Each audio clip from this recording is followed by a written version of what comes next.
Chapter 12. What I saw of the destruction of Weybridge and Shepperton. As the dawn grew brighter, we withdrew from the window from which we had watched the Martians and went very quietly downstairs. The artilleryman agreed with me that the house was no place to stay in. He proposed, he said, to make his way Londonward and thence rejoin his battery, number 12 of the horse artillery. My plan was to return at once to Leatherhead, and so greatly had the strength of the Martians impressed me that I had determined to take my wife to New Haven and go with her out of the country forthwith.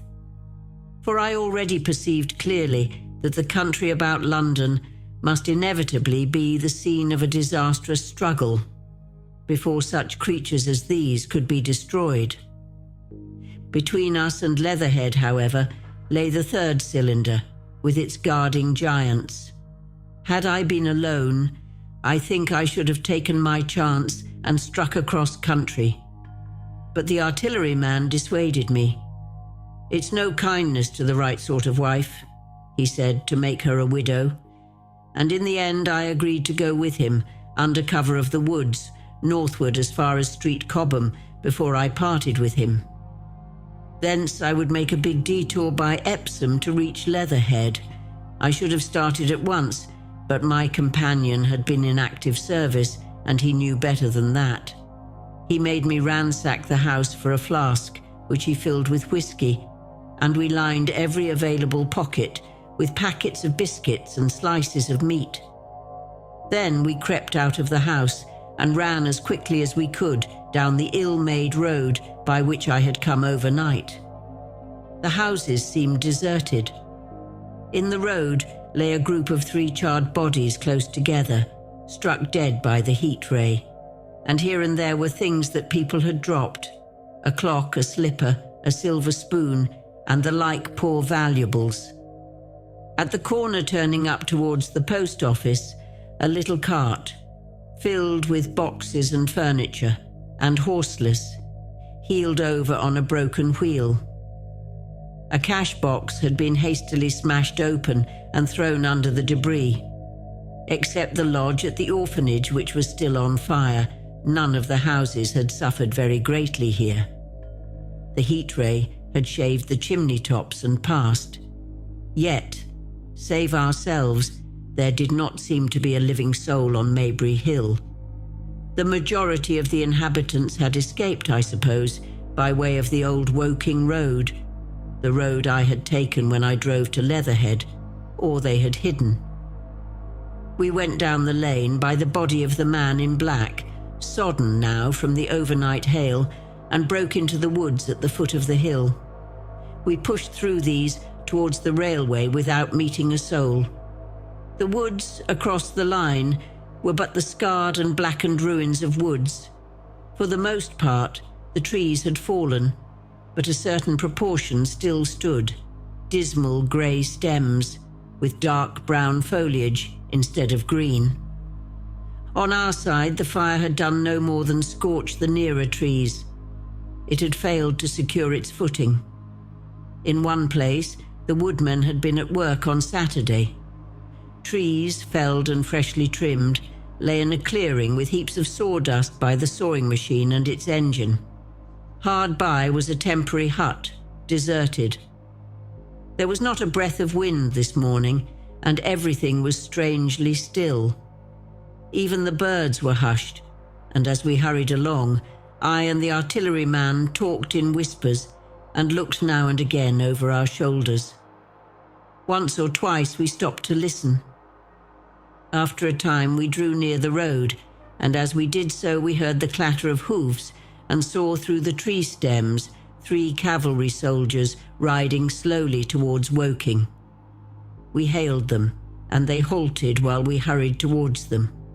It was a lieutenant and a couple of privates of the 8th Hussars, with a stand like a theodolite, which the artilleryman told me was a heliograph. "You are the first men I've seen coming this way this morning," said the lieutenant. "What's brewing?"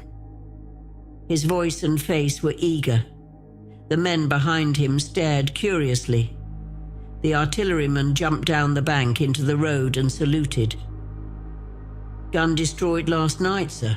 Have been hiding, trying to rejoin battery, sir. You'll come in sight of the Martians, I expect, about half a mile along this road." "What the dickens are they like?" asked the lieutenant. "Giants in armour, sir. 100 feet high, 3 legs and a body like aluminium, with a mighty great head in a hood, sir." "Get out," said the lieutenant. "What confounded nonsense." "You'll see, sir. They carry a kind of box, sir, that shoots fire and strikes you dead." "What do you mean, a gun?" "No, sir." And the artilleryman began a vivid account of the heat ray. Halfway through, the lieutenant interrupted him and looked up at me. I was still standing on the bank by the side of the road. "It's perfectly true," I said. "Well," said the lieutenant, "I suppose it's my business to see it too. Look here," to the artilleryman. "We're detailed here, clearing people out of their houses. You'd better go along and report yourself to Brigadier General Marvin and tell him all you know. He's at Weybridge. Know the way?" "I do," I said, and he turned his horse southward again. "Half a mile, you say?" said he. "At most," I answered, and pointed over the treetops southward. He thanked me and rode on, and we saw them no more. Farther along, we came upon a group of 3 women and 2 children in the road, busy clearing out a labourer's cottage. They had got hold of a little hand truck and were piling it up with unclean-looking bundles and shabby furniture. They were all too assiduously engaged to talk to us as we passed. By Byfleet Station, we emerged from the pine trees and found the country calm and peaceful under the morning sunlight. We were far beyond the range of the heat ray there, and had it not been for the silent desertion of some of the houses, the stirring movement of packing in others, and the knot of soldiers standing on the bridge over the railway and staring down the line towards Woking, the day would have seemed very like any other Sunday. Several farm wagons and carts were moving creakily along the road to Addlestone, and suddenly, through the gate of a field, we saw, across a stretch of flat meadow, 6 12-pounders standing neatly at equal distances, pointing towards Woking. The gunners stood by the guns waiting, and the ammunition wagons were at a businesslike distance. The men stood almost as if under inspection. "That's good," said I. "They will get one fair shot at any rate." The artilleryman hesitated at the gate. "I shall go on," he said. Farther on towards Weybridge, just over the bridge, there were a number of men in white fatigue jackets throwing up a long rampart, and more guns behind. "It's bows and arrows against the lightning anyhow," said the artilleryman. "They haven't seen that fire beam yet." The officers, who were not actively engaged, stood and stared over the treetops southwestward, and the men digging would stop every now and again to stare in the same direction. Byfleet was in a tumult, people packing, and a score of hussars, some of them dismounted, some on horseback, were hunting them about. 3 or 4 black government wagons with crosses in white circles and an old omnibus, among other vehicles, were being loaded in the village street. There were scores of people, most of them sufficiently sabbatical to have assumed their best clothes. The soldiers were having the greatest difficulty in making them realize the gravity of their position. We saw one shriveled old fellow with a huge box and a score or more of flower pots containing orchids, angrily expostulating with the corporal who would leave them behind. I stopped and gripped his arm. "Do you know what's over there?" I said, pointing at the pine tops that hid the Martians. "Eh?" said he, turning. "I was explaining these is valuable." "Death!" I shouted, Death is coming, death." And leaving him to digest that if he could, I hurried on after the artilleryman. At the corner I looked back. The soldier had left him, and he was still standing by his box, with the pots of orchids on the lid of it and staring vaguely over the trees. No one in Weybridge could tell us where the headquarters were established. The whole place was in such confusion as I had never seen in any town before. Carts, carriages everywhere, the most astonishing miscellany of conveyances and horse flesh. The respectable inhabitants of the place, men in golf and boating costumes, wives prettily dressed, were packing, riverside loafers energetically helping, children excited, and for the most part highly delighted at this astonishing variation of their Sunday experiences. In the midst of it all, the worthy vicar was very pluckily holding an early celebration, and his bell was jangling out above the excitement. I and the artilleryman, seated on the step of the drinking fountain, made a very passable meal upon what we had brought with us. Patrols of soldiers, here no longer hussars but grenadiers in white, were warning people to move now or to take refuge in their cellars as soon as the firing began. We saw as we crossed the railway bridge that a growing crowd of people had assembled in and about the railway station, and the swarming platform was piled with boxes and packages. The ordinary traffic had been stopped, I believe, in order to allow of the passage of troops and guns to Chertsey, and I have heard since that a savage struggle occurred for places in the special trains that were put on at a later hour. We remained at Weybridge until midday, and at that hour we found ourselves at the place near Shepperton Lock, where the Wey and Thames join. Part of the time we spent helping two old women to pack a little cart. The Wey has a treble mouth, and at this point boats are to be hired, and there was a ferry across the river. On the Shepperton side was an inn with a lawn, and beyond that the tower of Shepperton Church, it has been replaced by a spire, rose above the trees. Here we found an excited and noisy crowd of fugitives. As yet the flight had not grown to a panic, but there were already far more people than all the boats going to and fro could enable to cross. People came panting along under heavy burdens. One husband and wife were even carrying a small outhouse door between them, with some of their household goods piled thereon. One man told us he meant to try to get away from Shepperton Station. There was a lot of shouting, and one man was even jesting. The idea people seemed to have here was that the Martians were simply formidable human beings, who might attack and sack the town, to be certainly destroyed in the end. Every now and then, people would glance nervously across the way, at the meadows towards Chertsey, but everything over there was still. Across the Thames, except just where the boats landed, everything was quiet, in vivid contrast with the Surrey side. The people who landed there from the boats went tramping off down the lane. The big ferry boat had just made a journey. 3 or 4 soldiers stood on the lawn of the inn, staring and jesting at the fugitives without offering to help. The inn was closed, as it was now within prohibited hours. "What's that?" cried a boatman. "And shut up, you fool," said a man near me to a yelping dog.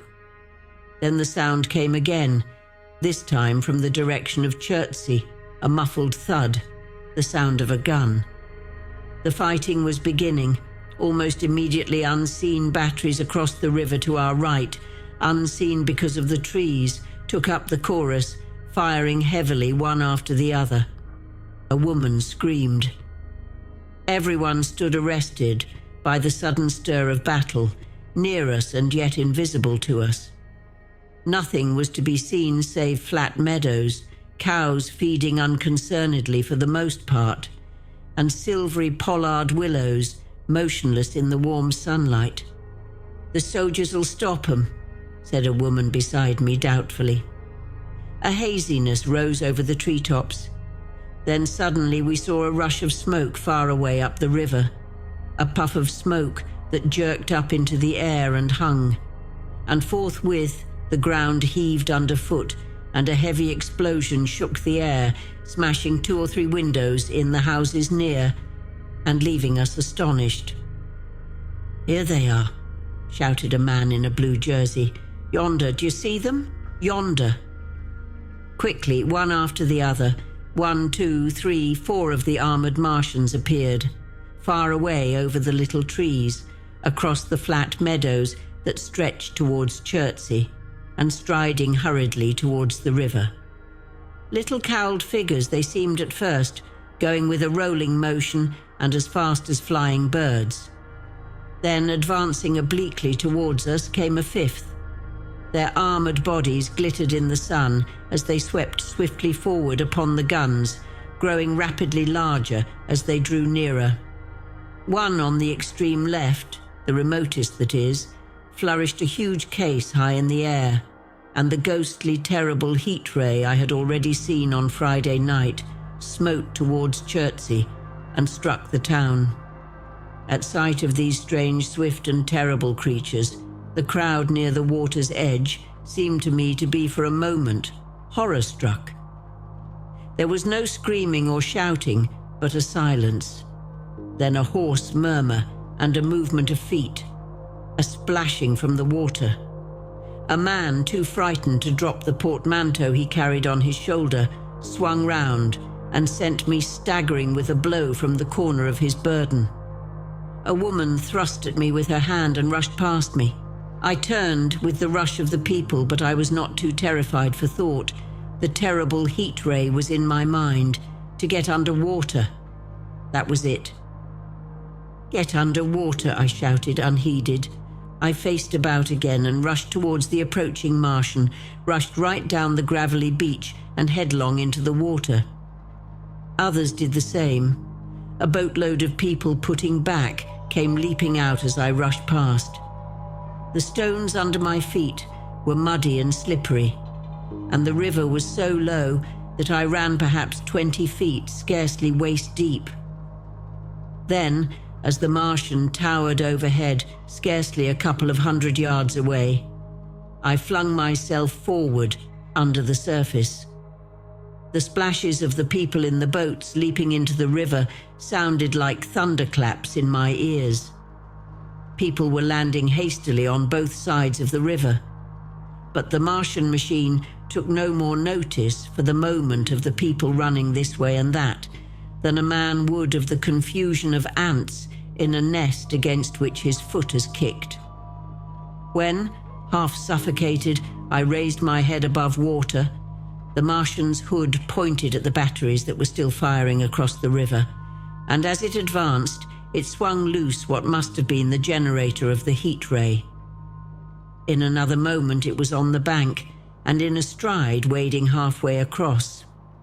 The knees of its foremost legs bent at the farther bank, and in another moment it had raised itself to its full height again, close to the village of Shepperton.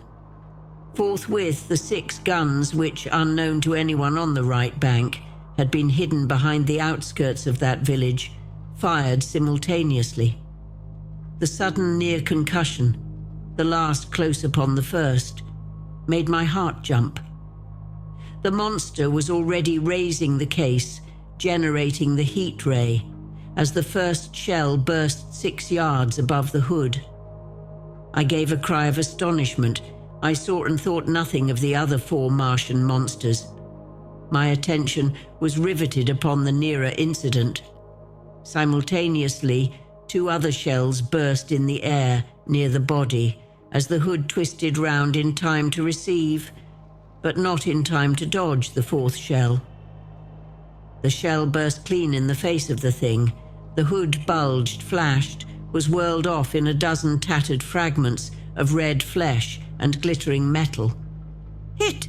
shouted I, with something between a scream and a cheer. I heard answering shouts from the people in the water about me. I could have leapt out of the water with that momentary exultation. The decapitated colossus reeled like a drunken giant, but it did not fall over. It recovered its balance by a miracle, and no longer heeding its steps, and with the camera that fired the heat ray now rigidly upheld, it reeled swiftly upon Shepperton. The living intelligence, the Martian within the hood, was slain and splashed to the four winds of heaven, and the thing was now but a mere intricate device of metal whirling to destruction. It drove along in a straight line, incapable of guidance. It struck the tower of Shepperton Church, smashing it down as the impact of a battering ram might have done, swerved aside, blundered on, and collapsed with tremendous force into the river out of my sight. A violent explosion shook the air, and a spout of water, steam, mud, and shattered metal shot far up into the sky. As the camera of the heat ray hit the water, the latter had immediately flashed into steam. In another moment, a huge wave, like a muddy tidal bore but almost scaldingly hot, came sweeping round the bend upstream. I saw people struggling shorewards and heard their screaming and shouting faintly above the seething and roar of the Martian's collapse. For a moment, I heeded nothing of the heat, forgot the patent need of self-preservation. I splashed through the tumultuous water, pushing aside a man in black to do so, until I could see round the bend. Half a dozen deserted boats pitched aimlessly upon the confusion of the waves. The fallen Martian came into sight downstream, lying across the river, and for the most part submerged.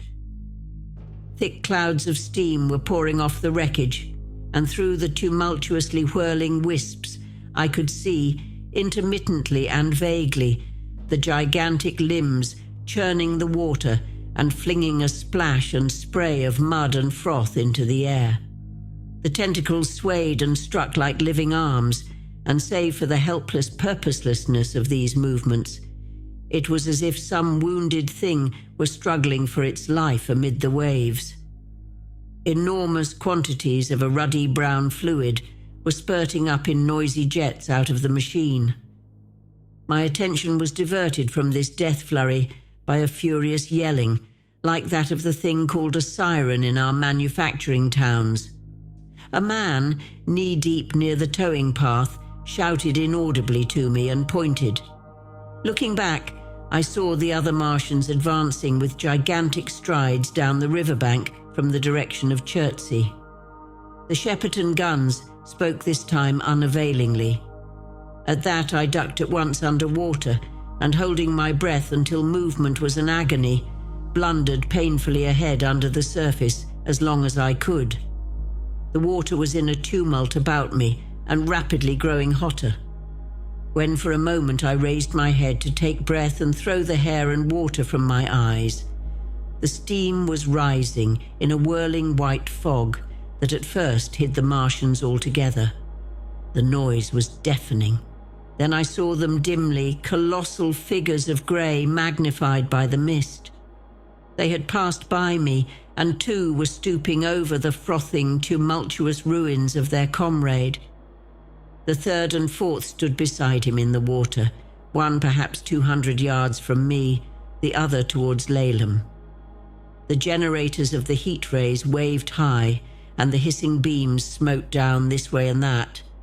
The air was full of sound, a deafening and confusing conflict of noises, the clangorous din of the Martians, the crash of falling houses, the thud of trees, fences, sheds flashing into flame, and the crackling and roaring of fire.